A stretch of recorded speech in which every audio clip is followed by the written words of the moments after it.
بالهندسة ما يصير في شيء مستحيل. بتلاقى هيك بشخص كبير شوي بالعمر قال لي يا بنتي بلبنان ما في قيمة للوقت. قد ايه طريقة ونمط الحياة والتطور السريع عم بيأثر على الأمور الهندسية وعلى الطلب. يعني فيك تنفذي اللي بدك اياه. كيف دبي؟ بتحب الإمارات؟ كيف لقيتيهم من ناحية تنظيم المدن؟ بلشت غلط، في أغلاط صارت كتير أكيد، بس هلأ عم بيحولوها تكون the happiest city in the world. كتير من المدن تقول لا نحن بدنا نعمل مثل مانهاتن.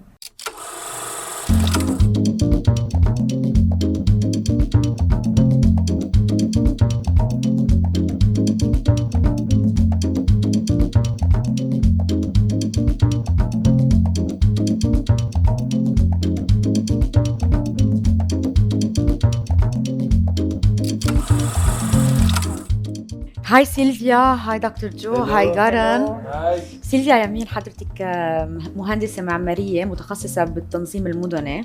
اليوم رح نتعرف عليك أكثر عن نجاحاتك إن كان بلبنان وإن كان بالخارج، وعن نشاطاتك اللي عن جد ما بتوقف إن كان هون وإن كان برا. أول شيء تعلمت بلبنان. نعم. باللبنانية ومن بعدها بالقلبة، ومن بعدها بلشت هندسة معمارية بالجامعة اللبنانية، ورجعت كملت تخصصي بالتنظيم المدني بجامعة القلبة، من بعدها هارفارد، ومن بعدها جامعة هارفارد، لأن كان هدفي أنه بدي أكتر.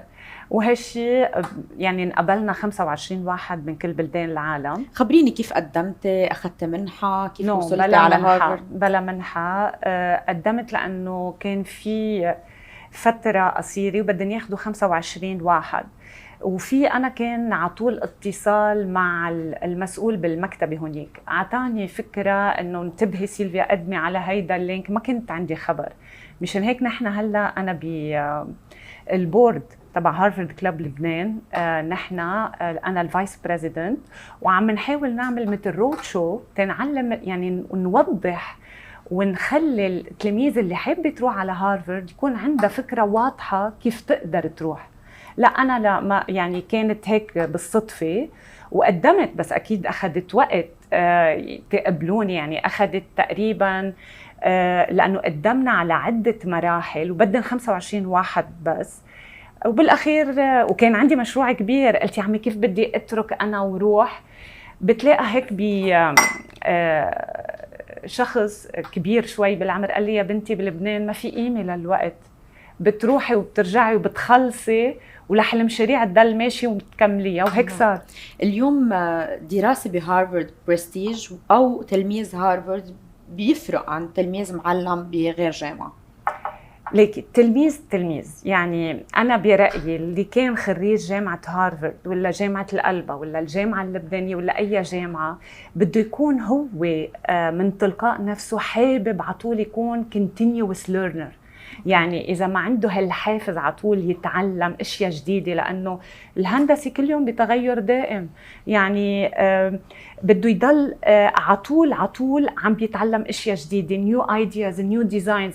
مشان هيك أنا ما بعتبر قلتيها برستيج، هي بمحل معين نوع من البرستيج، بس هي أكتر وأعمق من هيك جامعة هارفارد. وأنا تعلمت منها مثلا هيدي عم بنقلها لتلاميذي، تقنية الكيس ستاديز، يعني كل شيء عملي، يعني كيف نوفق بين النظري والعملي. وهيدا الشيء وقتها كنت عم بتعلم هونيك اشتغلت مخطط توجيهي لمدينة نيو بيدفورد بأمريكا بماساتشوستس، وهالشي خلاني كمان اطلع أكتر كيف بيفكر الشعب، يعني هالمدينة اللي هي the first fishing port in أمريكا، كيف بيفكروا. مثلا نحن منحب الساحة العامة نتلاقى فيها، بيوروب هالتفكير هيك، بأمريكا لا، تقنعناهن انه نخلق ساحة بالمشروع اللي كنا عم نشتغل، لأن أخذنا بارت كلها المنطقة الصناعية، المنطقة الصناعية وأكيد الامتداد تبعولها. هالشي كله بيعلمك اشياء اكثر واكثر، بتغوصي اكثر بمشاريع ما كنتي بحياتك تفكري انك تشتغلي فيها. تجربة هارفارد يعني يونيك. تروح على أمريكا في طريقة معينة بالاركيتكتشر، تروح على فرنسا وعلى يوروب في طريقة معينة بالاركيتكتشر، تروح على نيويورك بيقول لك نحن الاركيتكتشر عندنا نحن العظمه، تروح على باريس بتقول اللي بيشوفوه بباريس واللي بيعملوه بالرينوفاسيون او بالاركيتكتشر تبع العثمانيين او غير هيك ما بتلاقيها وين مطرح. شو الصحه بالموضوع؟ شو الفرق بيناتهم؟ وشو رايك البيرسون؟ هو في ايهم احسن؟ ما فيك ما في تقول احسن. بس فسرينا الفرق يعني من ناحيه الاركيتكتشر. اللي كنت عم بقوله انه بيوروب اليوروبيان سيتيز كانوا يتكلوا على جماليه المدينه، يعني تكون المدينه حلوه فيها ساحات عامه، فيها الاشال امان. بأمريكا كانوا بلشوا المدن بطريقة مختلفة، كيف يقدروا يعملوا بروفيت من المدينة، وانطلقوا ل يعني كانت مانهاتن هي شيكاغو أول مدينة طلع فيها التاورز والسكاي سكريبرز، بس يعني اللي نحن بنعرفها أكثر شيء هي مانهاتن بنيويورك. أنا إذا بتسألني إنه هيدا شيء وهيدا شيء، هون في التاريخ والإرث الثقافي وكلها، بس كمان هون في المودرن يعني المودرن بيلدينجز في اتس توتالي ديفرنت. يعني كمان إذا بنرجع لنيويورك وبعطيك السنترال بارك بنص نيويورك، حافظوا عليه أرض هي يعني حديقة عامة كبيرة كتير، بالرغم من الامتداد العمراني اللي صار، حافظوا على هالحديقة الكبيرة بوسط مانهاتن، واللي بتعرف قد ايه سعر المتر هونيك. يعني كمان في اشياء بامريكا مهمه وفي اشياء باوروبا. يعني هيدا اذا بدنا نحكي من ناحيه الاركيتكتشر، هون في عندي مثل ما قلت بكررها هالارث الثقافي القديم وهالتاريخ. هون في الحداثه، بس الحداثه كمان اللي خلت كتير من المدن تقول لا نحن بدنا نعمل مثل مانهاتن وبدنا يعني حتى باريس باللا ديفانس، بمنطقة اللا ديفانس حاولت تقلد مانهاتن يعني بكل شيء، وبالأخير صاروا المدن هلأ عم تعتمد الحداثة.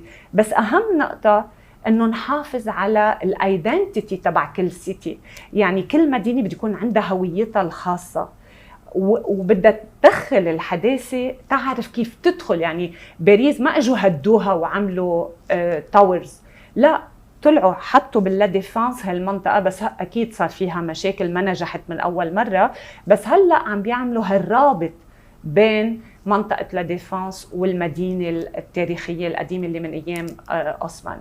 سيلفيا، بدي أرجع على لبنان. مثل ما قلتي انه على طول الهندسه بدها متابعه، بدها دراسه على طول. قد ايه اليوم الحياه والمود في والتطور اللي نحن عم نمرق فيه بغير من الطلب على امور معينه. يعني مثلا اليوم كتير عم ينطلب، صارت البيوت المريحه الصغيره، في ناس لا بعدها محافظه على البيوت الكبيره اللي هي بدها البرايفسي تبعها. قد ايه طريقه ونمط الحياه والتطور السريع عم بيأثر على الامور الهندسيه وعلى الطلب؟ هي اللي عم بيأثر أكتر شيء هي النيو تكنولوجيز والأدفانس تكنولوجيز. يعني حتى بالسوفت وير صار في سوفت وير، يعني صار في سولوشنز لكل شيء. هالشيء خلى بالهندسة ما يصير في شيء مستحيل، يعني فيك تنفذي اللي بدك إياه. هلا منعود يعني بالنسبه لوساعه البيت، لمثلا الفتحات الكبيره، الازاز مثلا، واجهات الزجاجيه الكبيره، ولا البيت اللبناني القديم، هون شوي بالجبل عم نحافظ السنة على الهوية القديمة اللبنانية، بس بالمدن لا، عم نفتح يعني عم بتكون فيها حداثة أكتر. بس هيدا أنا بشوفه إنه التطور السريع عم بخلينا ننفذ أسرع، عم بخلينا أي فكرة بيخطر لك براسك إنك تنفذيها وتنفذيها ببساطة.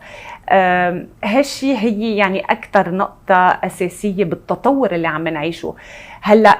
مثلا ليش أنا عطول بقول المهندس بده يكون technical oriented، يعني especially الاركيتكت، لانه هو بنقول له الشيف دوركستر.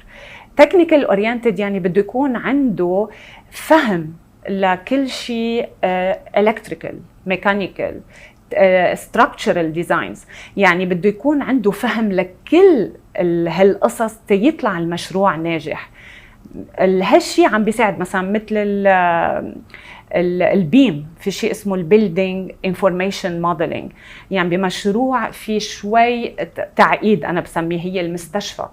المستشفى وقت بيدخل مهندس الصوت ولا مهندس الحريق ولا مهندس الكهرباء الميكانيكال، كل هالتداخل بين بعضهم المهندسين، هالبيم اللي هو هالسوفت وير اجى حل المشاكل كلها. يعني حلها بفقسه صغيره، بتحطي انه انا بدي غير هالشيء، عم بيتغير كل الداتا اللي عندنا اياها.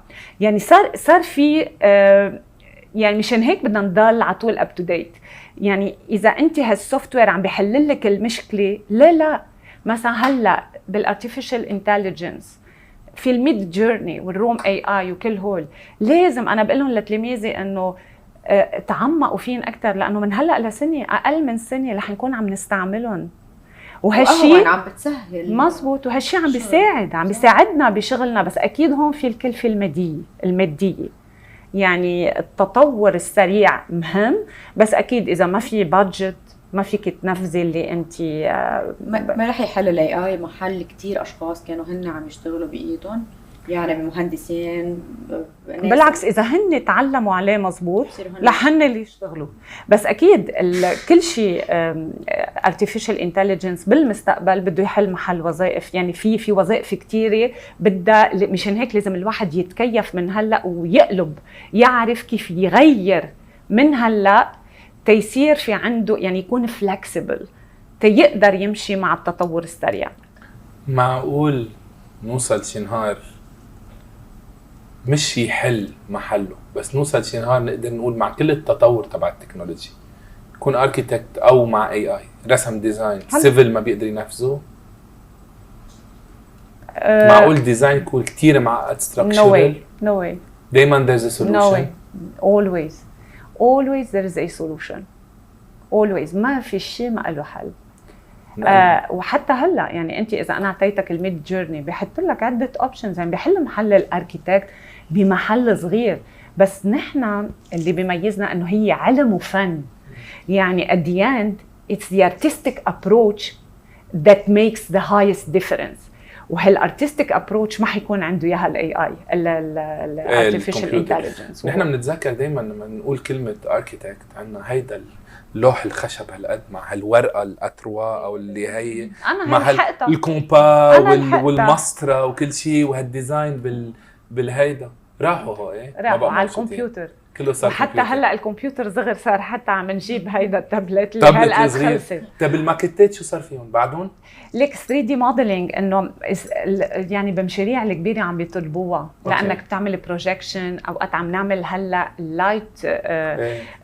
لايت مع ساوند بروجكشن، عم نخلي الناس قبل ما يبلش المشروع يحسوا فيه اكثر. هيدا بتضل يعني بالمشاريع الكبيره ضروري. بس كمان مع التقنيات الجديده، بالاول نقعد نعمل الماكيت تاخذ وقت بدري قد ايه، لا هلا صارت سريعه كثير على الالات دغري 3 دي بينزل. هلا دغري في فيديوز 3 دي بتحس حالك بقلب البيت انت عم تحضره، صار كل شيء اهون. سيدي اذا بدي ارجع للبنان بدي احكي عن التنظيم المدني. يعني عن جد لان شيء كثير غريب.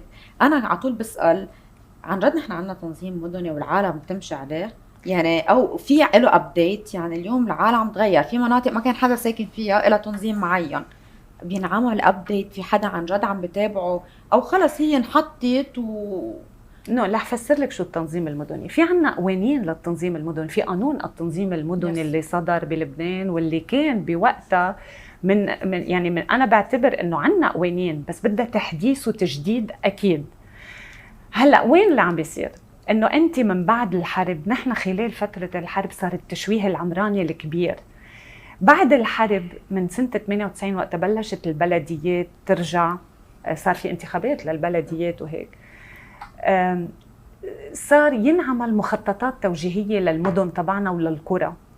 هالمخططات بدها تجديد كل 10 ل 15 سنه، هي بالقانون حتى موجوده. وحتى اذا صار مثلا مثل انفجار بيروت، حدث مثل هيدا، في ريسك انه يصير مشاكل بالاحياء المتضرره، مفروض هون دغري ينعاد النظر باي تخطيط موضوع من قبل. بس اللي عم بيصير بلبنان انه ما عم نجدد مخططات التوجيهيه، والمخططات التوجيهيه الموجوده حاليا هي شبه يعني هي زونينج، هي المرحله الاخيره. نحن بحاجة لتجديد المخططات التوجيهية، أكيد بتجديد وإصلاح الإدارة التنظيم المدني. أول شيء أهم نقطة، أكيد نحن بحاجة لهالإصلاح. نحن بحاجة إعادة النظر بدور المجلس الأعلى للتنظيم المدني اللي هي السلطة العليا، هي منا سلطة، مجلس أعلى للتنظيم المدني. كمان شو دوره؟ لأن صار دوره إداري أكثر، ما عم بيتدخل بالتخطيطات وهيك. في لهلا في عنا قرى ومدن ما عندن مخططات توجيهية. بدك تزيد على الموضوع حاسس؟ ايه بدي زيد نقطة. في شيء انعمل كتير مهم، الخطة الشاملة للأراضي اللبنانية.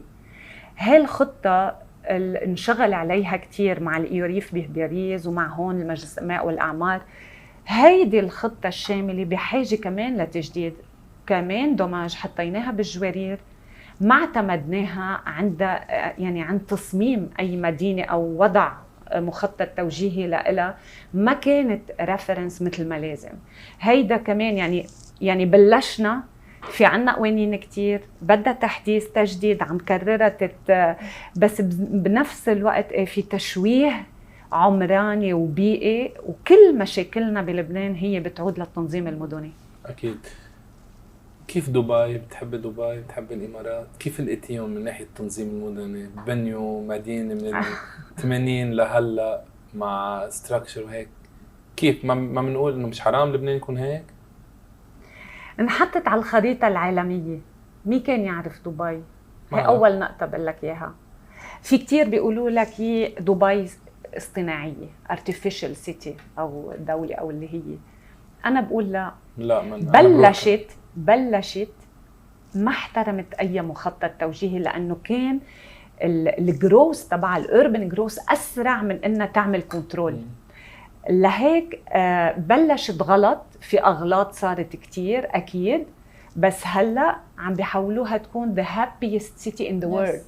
تكون هي شو معناتها؟ منو انه حطينا وزير للسعاده مع انه عندن اياه، لا، يعني عم بيأمنوا كل شيء بيبسط الانسان، كل شيء بيريحه، كل السيرفيس اللي بده اياه اي انسان عم بيأمنوا له اياه. مدينه عم تتقدم، عم تتطور، عم ترجع تعيد النظر كيف تبنيها على الاشياء الإيمان. يعني مشان هيك بنشوف بعض المناطق بلش يصير فيها سايكلينج لينز، ووكينج ارياز كتير كبيره. حتى الفايب بدبي، حتى المباني طابقين او ثلاثه نونو عم تتغير. هي في تنظيم صغير. انا بروح على دبي مره بشهر، في تنظيم صغير انه بمدينه جميره اصلا اذا بتطلع بكل مدينه جميره الطابقين الفيلا كلها حاطينها ممنوع يطلعوا بالشارع جميره اكثر منها الطابقين، بده يصير واحد برات البحر تما ينزعوا. على مشاكل دبي عم بفرجي فيديو حطوا وراك اذا بدك كمان تبر تشوفي. سمعت بالسويج بروبلم تبع برج خليفه 100%. طيب وقف قرن، لان هيك الفيديو هلا بنرجع بنقدر نحطه بالانسرت او تركه يمشي بلا صوت. فسرينا من الناحيه التقنيه شو صار؟ ليه بده يجيبوا كاميونات؟ ليه ما بيقدروا يوصلوا على السويتش سيستم تبعهم؟ هلا هون يعني هيدا الصرف الصعب العربي صار اذا بدي احكي بهالموضوع بدنا ساعات وساعات. بمختصر. بس انا بمختصر مفيد. قد ما حولوا الطبيعه والبيئه، ما كانت مزروعه، كانت صحراء، عم بتتحول صارت مزروعه، صار في شتي. هالانيات كلها ما كانت مصممه انها تحمل هالشيء. اوكي. وهالشيء بلش ياثر، لان بلشت تتشتي كثير، بلشت هالمي تفور يعني تطلع من المصارف يعني هالشيء كله بده اعاده نظر، وعم بيعيدوا النظر فيه. يعني هلا انا بعرف وفي فريق لبناني مع اكسبرتس عالميين عم بيشتغلوا اول نقطه على كل الانفراستراكشر الجديد، وعم بيشتغلوا على الترافيك كونجستشن. يعني عم بيرجعوا يشوفوا كيف يحلوا مشاكل الترافيك بدبي. وانا بنبسط هيك انه رجعوا بالاخير اللبناني وين ما كان عم بيبرع صح. وعم بيحل هو المشاكل، وببلدنا ما عم بيخلوه يحل المشاكل. يعني الكفؤ بس بيحلها برات بلده مزبوط. بس ببلده ما بيحلها. سيلفيا، انت كمان درستي هندسه الاوتيلات والمستشفيات، تخصصت بهندسه الفنادق والمستشفيات. سوري هيدا سبيشال عن هو شو هي؟ آلة موسيقية، الساكسوفون. بدي ولا بس بتحبي؟ لا أنا بغني أوبرا بس عم بتعلم. والجفت شو؟ لا له هي شو انا حبيته، انا كل حديتها شيء حالي. موسيقى، موسيقى كل شيء موسيقى بحبه. يس سو كنا عم نحكي عن تخصصك، بس بالرغم من شغلك كتير ورح نحكي كمان عن مشاريعك ونجاحاتك، ما تركت بارت التعليم. يعني هيدا شيء كتير غريب، لانه نحن على طول بنشوف مثلا الناس اللي كتير عندها شغل بكون يعني يمكن اخر شيء بيتركوا بارت التعليم، انه خلص اناف. خبرينا قد ايه بيعني لك هذا الموضوع، وليه بعدك هالقد مصره انك تكفي بالتعليم؟ ليكي انا بعتي الاربن بروجكت، يعني السكي عم تحكي عن التنظيم المدني بلبنان، وبما انه ما في تنظيم مدني بلبنان عم فش خلقي انا وتلاميذ.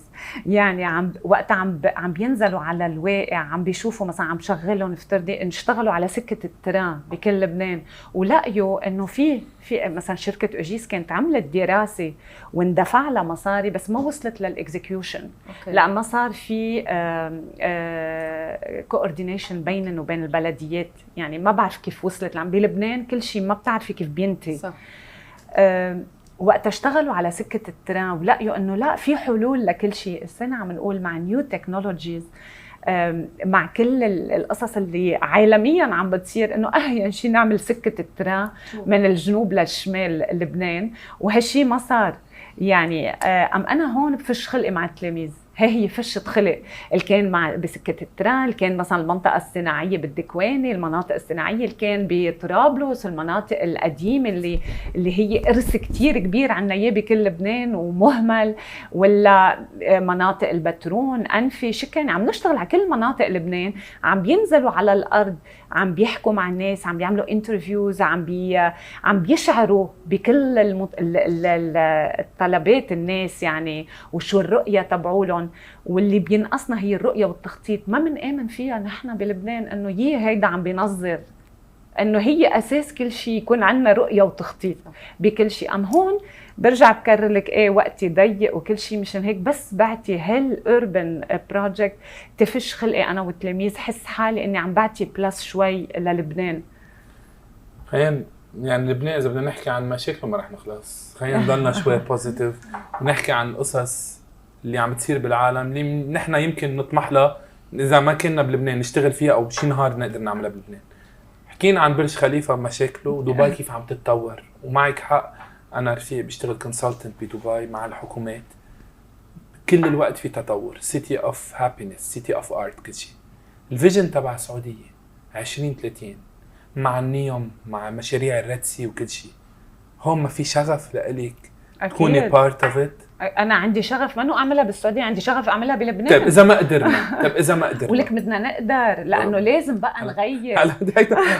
هيدا حلم، بس حلم انا بحسه صار قريب، ما بعرف. ان شاء الله يا رب. انا بوزيتيف وان شاء الله يصير انه لازم بوزيتيفيتي. اكيد نحن كلنا بنطمح لهالشيء، بس نحكي بالوقت هيدا ذا لاين عم يعملوه بالسعوديه فروم تنظيم مدني.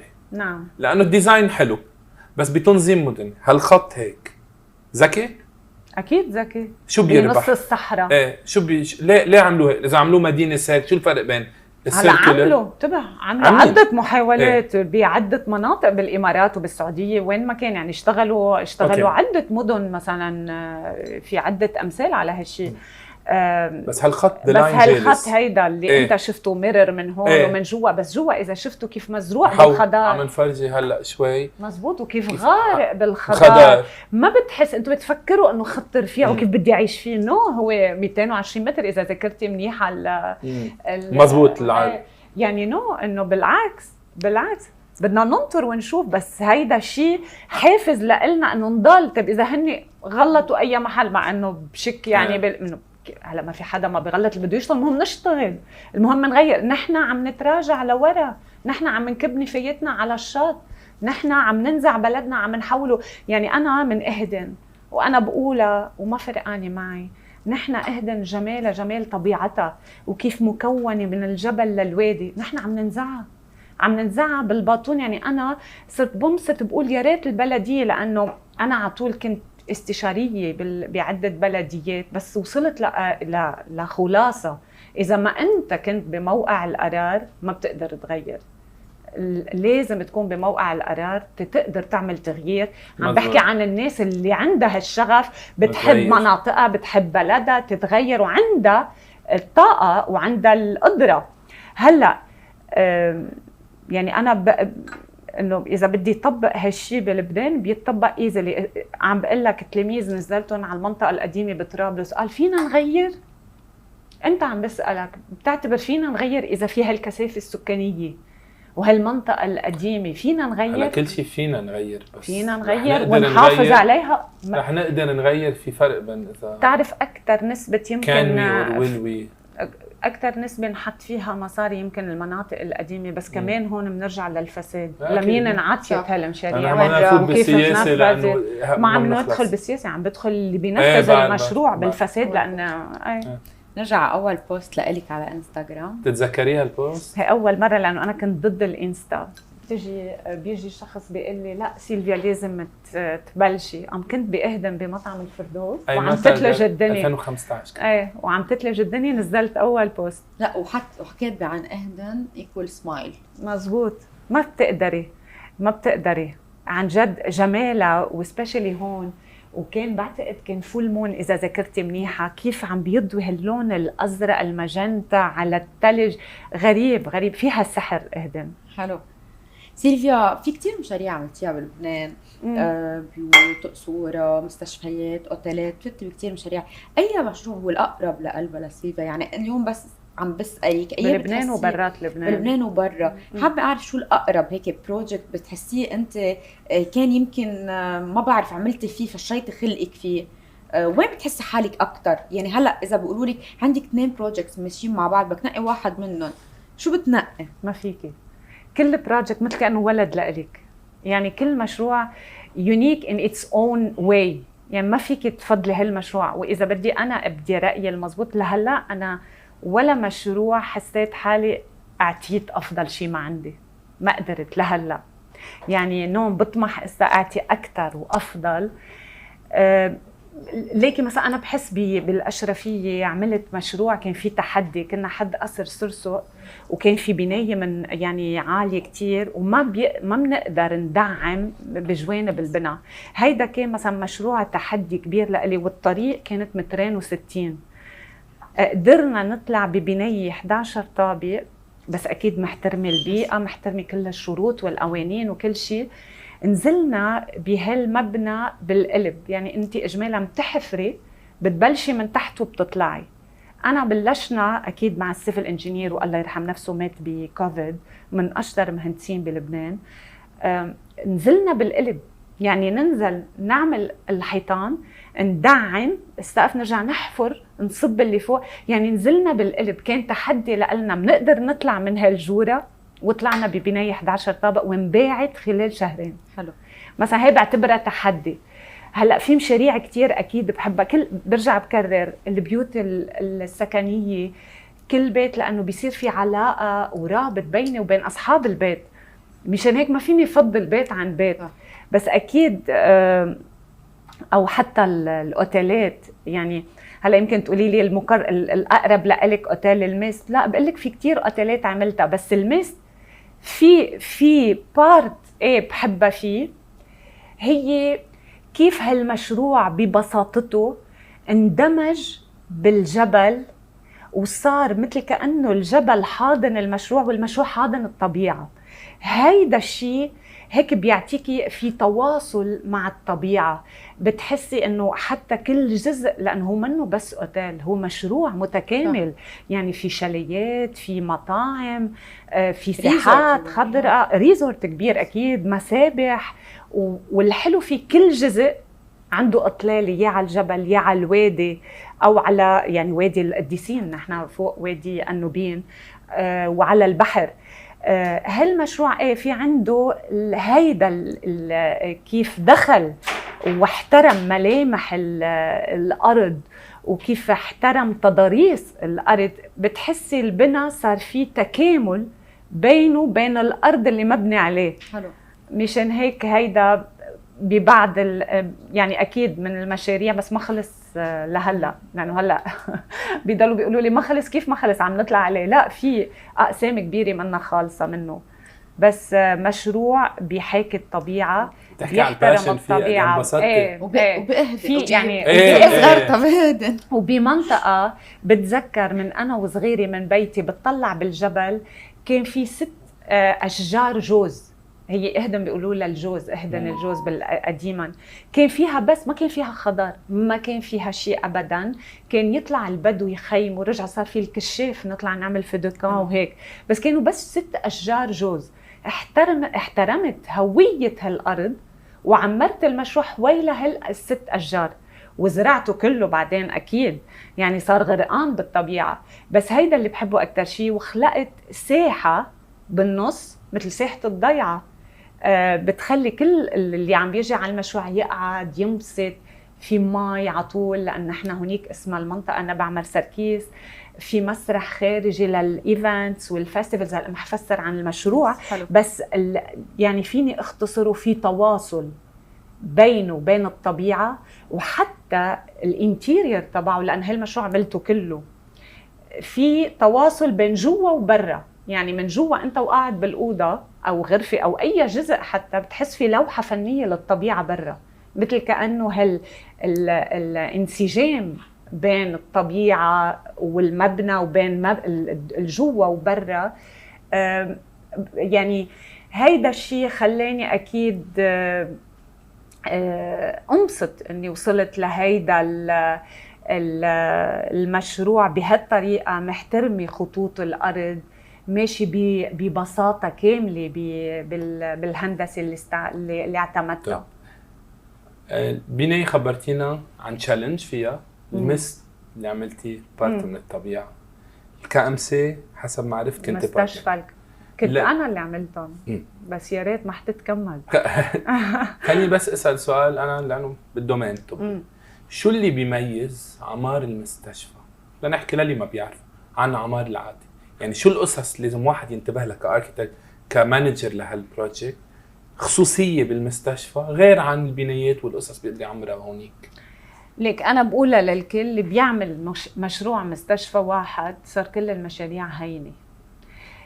المستشفى هلا النظره الجديده منيح اللي ذكرت هالموضوع. انا ممبر بفرنسا باليو اف اس، Union des Architectes Francophones pour la Santé، وبدي احكي كمان ان شاء الله ما انسى عن مشروع اللي الرؤيه الجديده اللي بعد انفجار بيروت، وحكيت فيها ببروكسل وبموناكو، يعني بعده مؤتمرات. المستشفى بحد ذاتها هلا توجه الجديد تغير. المستشفى قديما كان يقول الاركيتكت ما بيقدر يبرع فيه لانه في مواد بنا مجبور تستعملها، كان جوا ولا برا، لانه في هون عنا المريض الانفكشن، كل هالقصص بدك تاخذها انتو كونسيدريشن. والمبنى من برا ما فيك تبرع، هيدا كان قديما لما كنت تستعمل ازاز هالقصص. صار في ازاز بيولد طاقه، صار لو انرجي، صار في عنا ما برجع بكررها مع نيو تكنولوجي، صار فيك تبرع قد ما بدك. وصار النيو ترند بالهوسبيتالز بالعالم كله تفتح الطابق الارضي للمستشفى للناس، تيصير في تواصل بين المدينه والمستشفى، ما يحس حاله المريض انه فايت انا شي محل يعني بيمرض زياده، لا صار كانك فايت على المدينه مفتوحه، وبذات الوقت كانك فايت على اوتيل وانا عم بتعالج فيه، وصار كل شيء ديجيتال.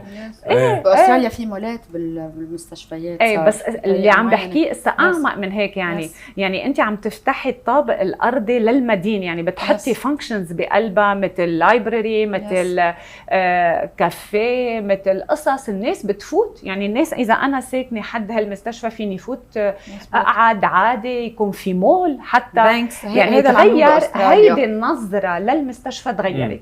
هلا مستشفى برجع بكرر فيها شوي تداخل بين عدة، يعني بالانجينيرينج فيها كتير تداخل، وانت بدك تضل محافظ على الديزاين، يور ستايل وكل هيك، وبذات الوقت بدك توفق بالفانكشنز الموجودين، وبذات الوقت بدك تشوف كل متطلبات المستشفى. مشان هيك في كتير بيهربوا منا، بس هي انفو عملت مستشفى واحدة بصير اي مشروع لك بسيط. سيلفيا بدي اسالك، في امور او اماكن بتواجه فيها صعوبات بس لانك مرة؟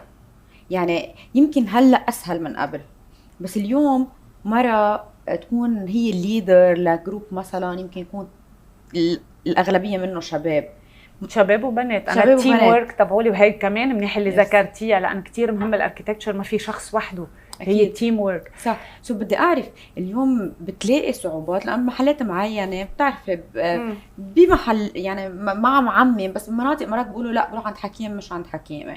بفضل انه خصوصا اذا كان ليدر، يعني بس يكون ليدر ومعه فريق كبير وفايت على شغله. صح. بدي اشوف الناس والرجال كيف تنظر لك، وهل في صعوبات بتواجهيها بهذا الموضوع؟ هلا انا هيدا السؤال عندي لانه انا ما بستعمل كلمه صعب بحياتي، ممنوع، ما أنا موجود بالقاموس. يعني كلمه صعب وكلمه تعبان هي ممنوعه، مشان هيك ما فيني انا جاوب هيدا الجواب. لا، ما فيش صعب ولا مره عانيت من اي مشكله بهالموضوع. نوع اوقات في نقطه صغيره، اذا مثلا كلاينت كان العقل شوي منه، يعني ما فيني اقولها هيك، اذا كان الكلاينت يعني منه مودرن، ما فينا نقول منه مودرن. انا قلتها انه انا خلص كمرة بدي أحكي. لا انا عم بحكي، هي عم تحكي Yes. كمرة بس خليني أحكي، وليدر مالك. وهيك شوي. انا ببعض الاحيان عندي هيدي انه يعني لا هيك لازم ينعمل، هي عندي اياها شوي في بعض، يعني وكتير قليل، شيء 3% يمكن ما بيستوعبوها انه انا هي لمصلحة المشروع عم بعطي هالاوردر. شوي عندي اياها انا بالشغل، بس انا بالناحيه البيت والحياه والاصدقاء وكلها عكس الشغل. بالشغل لا انا كتير شوي كسانت. بتقدري الاركيتكتشر القديمه يعني؟ اكيد. اللي ما بيحترم تاريخه ما بيقدر يتقدم، بس انا ضد اني اشتغل مثل القديم. لا انا عم بحكي اركيتكتشر المونيومنتس القدام، اكيد البيراميدز. اكيد. تصور لهلا شو بيعني؟ لهلا ما حدا بيعرف. لهلا هيدا سر. هالسر شو رح نوصل لوقت ليك هلا في البعض بيجزمها كيف صارت وكيف هيدا كل اللي جزموها اتس فولس، بينوا اتس فولس. بس انا برايي هيدا سر الاهرامات. اوقات انا بتصدق ما بحب اتعمق كثير، لان يمكن تطلع سخيفه، يمكن لا يمكن لا هي اكيد لا. اهرامات مصر كل حجر 80 طن اكيد، وكيف وصلت وكيف عملوها 100 مايل بعيد كل حجر من وقتها ما جاب، وكيف جروهم كيف حملوا. ما اكيد اكيد هيدي عظمه الانسان. ما بقول شو عمل يعني اكيد. وفي احترام، منو يعني انا هون مثل ما بيقولوا منو بس احترام، في تقدير كبير للي اشتغلوه قبلنا وما وصلنا لهون لو منهم اكيد. بتعمل البيراميدز مكتوبين انه تعمروا بسنتين 2600 تقريبا قبل المسيح. اكتشفوا هلا من فتره حسب اكتشاف واحد اركيتكت اكيد اسا ما اكدوها ايه انه ما انه في تحت بالبيراميد معقول يكونوا واصلين لاقدم من 2000 قبل المسيح. يمكن اقدم. يمكن. بتعرفي شو المونيمنت اللي تعمر اطول من البيراميد من بعد البيراميد؟ شو اطول يعني؟ شو يعني الاطول منه من 2000 لا قصدك الاقدم؟ لا الاجدد منه، يعني اطول مونيمنت من بعد البيراميد يعني كان تور ايفل، برج ايفل. عم تقصد طول ايه. اوكي. اخذنا نحن كانسان 4000 وشي سنه من وقت الاهرام، هيدا اقل شيء غير اذا اقدم لنقدر نعمر مونيمنت اطول. لا بس هي منه هيك، لما عمرنا اشياء قبل اكثر اطول من البيراميدز. ما عم نحكي بالاطول، عم بحكي كاطول. ما عم يعني عجزنا بفتره من الفترات اصلا لانه ما بنفهم البيراميدز كيف معمر انه نقدر نطلع اطول منه. عم بحكي كانسان بوينت اوف فيو اوف هيدا تكنولوجي ما كنا نعرفها يعني. ما في سقاله، ما في ونش، ما في على الايام بيراميدز. ايه بس في اشياء انعملت من هديك الحقبه اللي قبل توغيفل. نو في كطول ما في كارتفاع قصدك انه 300 يعني هون انا ما بعرف المقصد منا. انت امتى تعمري يعني برايك اول سكاي سكريبر بالعالم؟ اول سكاي سكريبر بالعالم بشيكاغو اكيد بعد التوريفل، يعني المفروض بعد 1890 مفروض. مظبوط. بهالحقبه ايه انه اكيد مفروض بعدها، بس ايه بس انه انه اتس اميزنج. بس هديك حديد وكان غير شيء هيديك حديد وغير ستراكشر. في قصص حلوه اذا بتطلع سر هيك بس يعني شو حلوه بسريه. انا قد ما معمق لا هي ما حدا يعني هالنقطه اثاره برافو عليك، بس انه ما بتنتبهي انه يا من الاهرامات لهلا ترجعوا بلشوا جزنا نحن كانسان، عم بحكي كانسان كهيومن بين، شو هالسر اللي عملوه بالاهرام اللي يمكن ما رح نكتشفه بحياتنا. لا بنكتشفه لانه اوريدي في عنا قصه منه بنعرفها، في قصه مخبيه كمان ما مخبيه ما عم نقدر نكتشفها مزبوط، بس انه اوريدي عرفنا بجزء كبير كيف انبنيت، والجزء الباقي بضل هيدا السر الكبير. واللي قالوا انه هي معمول مقبره للفرعون طلع ما في ولا فرعون هونيك. شو هالسر اللي نحن تعلمناه؟ يعني وقت كل واحد كل حياته معلم شيء تيوصل لمطرحته. سيلفيا، المساعدات الاجتماعية، انت حدا كتير عنده بارت كتير مهم بحياته بالمساعدات، كتير حابة اعرف قد ايه بياخذ هذا الشيء من وقتك. بعرف انه ما رح تقول التفاصيل وما رح تحكي عن يمكن مواضيع معينة، بس بهمنا هيك بين كل شغلك وكل حياتك البيزي لايف وسفرك، قد ايه تركة محل لهيدا العمل الانساني؟ هيدا اساسي عندي وهيدا بيبسطني. يعني انا وقت بشوف غيري مبسوط بكون انا مبسوطة. هي عندي مبدأ، مشان هيك عندي شغف ابسط غيري، بس شوف الضحكة على وجهك بكون انا مبسوطة. هي بختصرها هيك.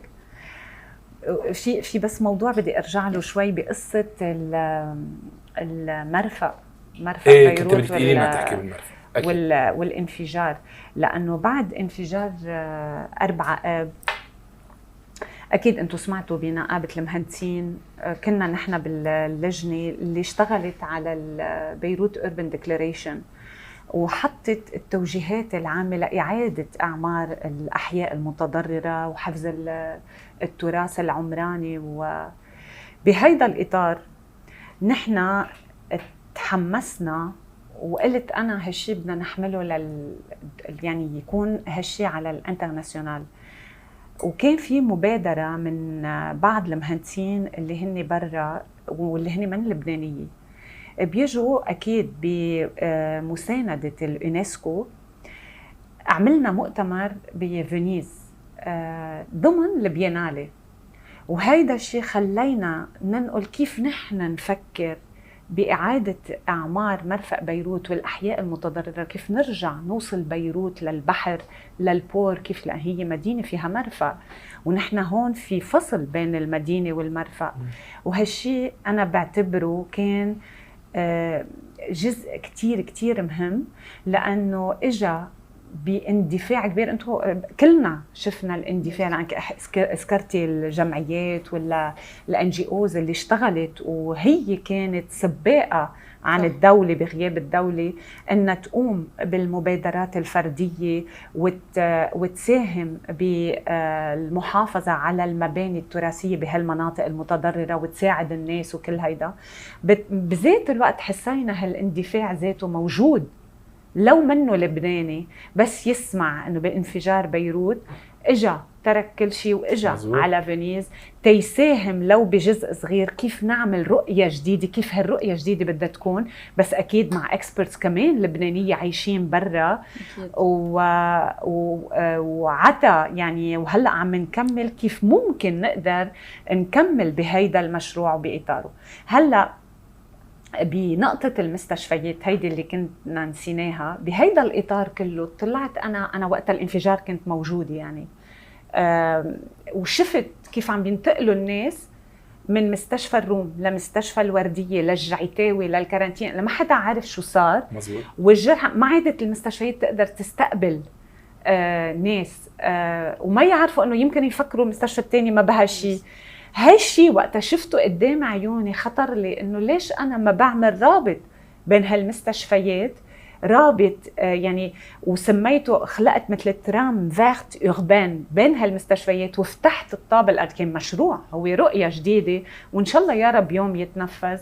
كيف فتحت هالطابق الارضي للمدينة وساهم يعني، واكيد هو مشروع متكامل كمان، هيدا بده وقت طويل احكي عنه.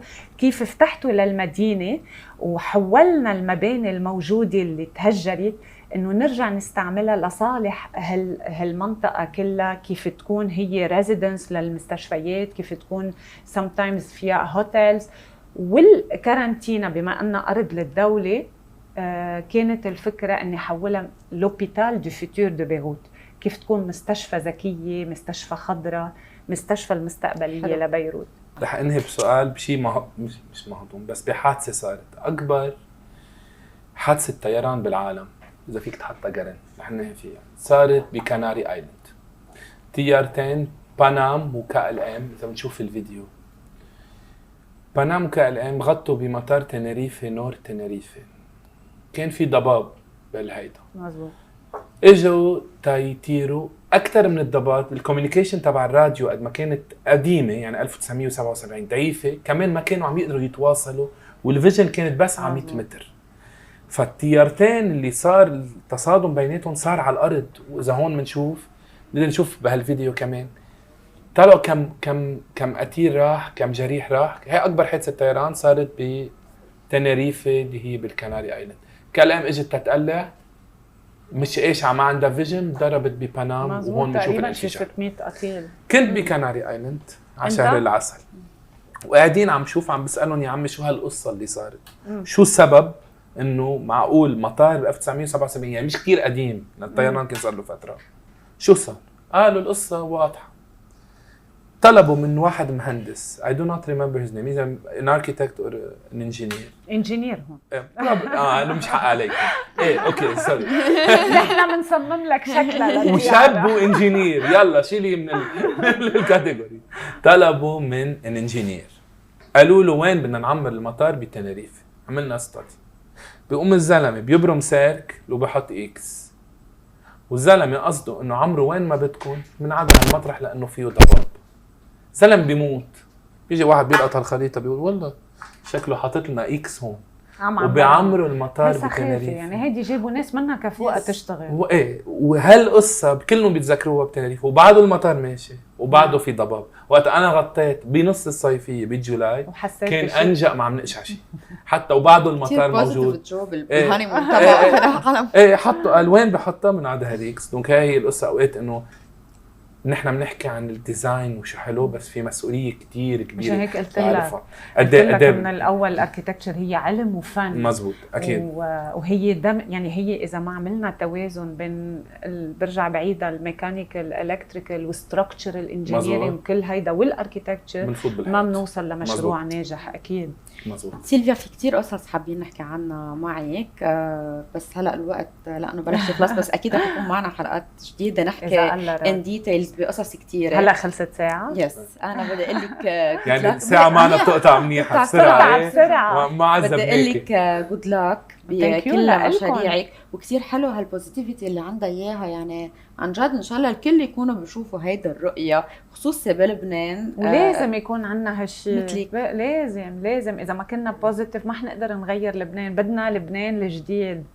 ثانك يو سيلفيا يمين، ميرسي جو، ميرسي لكم. انا بدي اقول لك ثانك يو لفريق، ثانك يو لهيفا، وميرسي كثير عن جد. ميرسي لكم. ثانك يو.